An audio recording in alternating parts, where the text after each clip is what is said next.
We have Alex in Maine. Thanks for waiting, Alex. You had questions about scientific papers and evolution? Yeah, I wanted to bring up some studies that were done and discuss them, just talk about it. Marcy Reeves, Biologic Institute, for anyone can Google that. Basically, just to sum it up, like they were over many years studying mutating enzymes to change one enzyme's function to another, and the enzyme was already very close, very close to the other enzyme.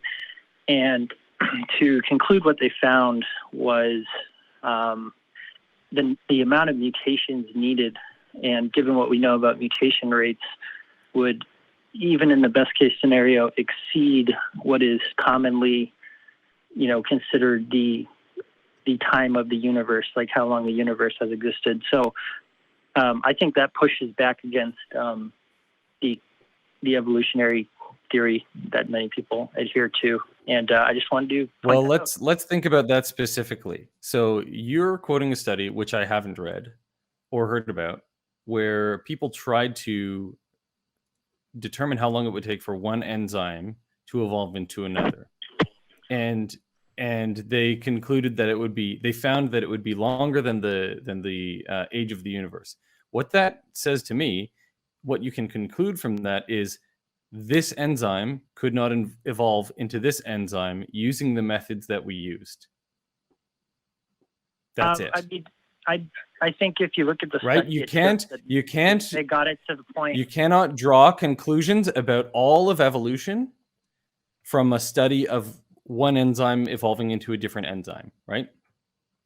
Meanwhile,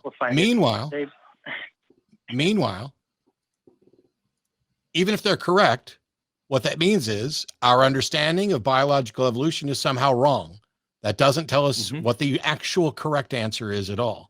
And this study doesn't seem to have done anything to change the minds of the bulk of experts in this field in the 6 years or 7 years or 8 years now since it was published.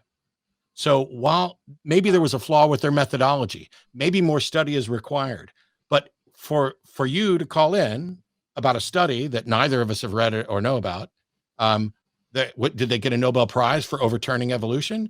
Did they change the paradigm for how evolution is taught?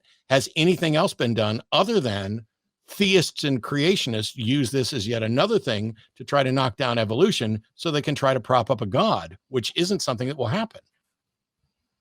But I'll tell you what, Alex, if you want to talk about this further, then feel free to email the paper in question to me and then call in on Truth Wanted next Friday.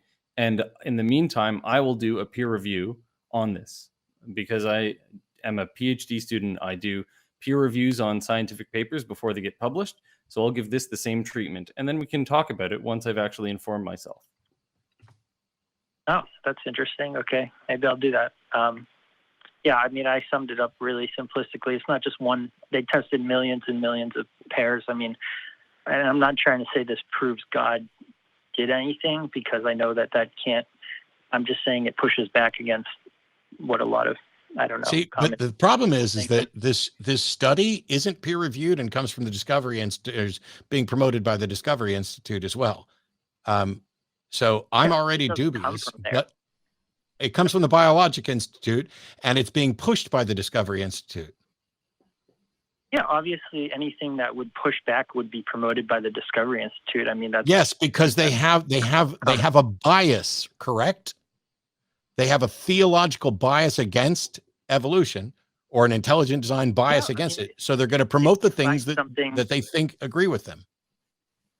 Yes, that's what everyone does. I agree. No, it's not what everyone does. No, it's not what science is. Science doesn't begin with a conclusion and then promote the things that agree with their conclusion.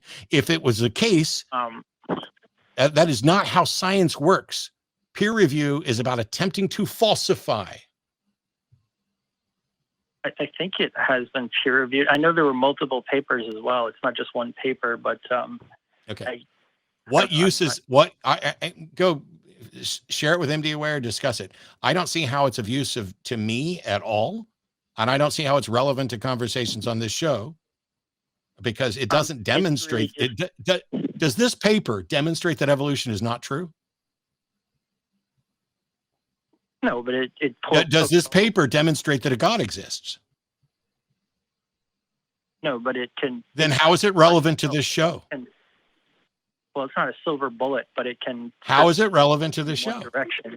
It's not relevant Just to that the it show. can point in one direction. No, It's not relevant to the show. All it does is it tells you about specifically what they're looking at. If they're talking about enzymes, it tells you about specifically those two enzymes, right? And the fact that they're even using two extant enzymes is dubious in terms of the methodology, right? That'd be like saying, well, we're going to take chimps and try to make them evolve into humans through like selective breeding and inducing mutations. That's not how evolution says that humans arose from a common ancestor, right? So it seems like they're, number one, strawmanning evolution if their conclusions are indeed include the term evolution. And number two, I don't see how this methodology could possibly be applied to evolution. It's fallacious in its basis. It's I don't know what you meant by extant, but they took one that's literally as close as possible already in function and form and base pairs. So it already was almost there. So that's already doing most of the work anyways. So I reject what you just said. I don't think that's true. Okay. Cool story, Okay. bro. Why don't you call on Friday and we can talk about it further?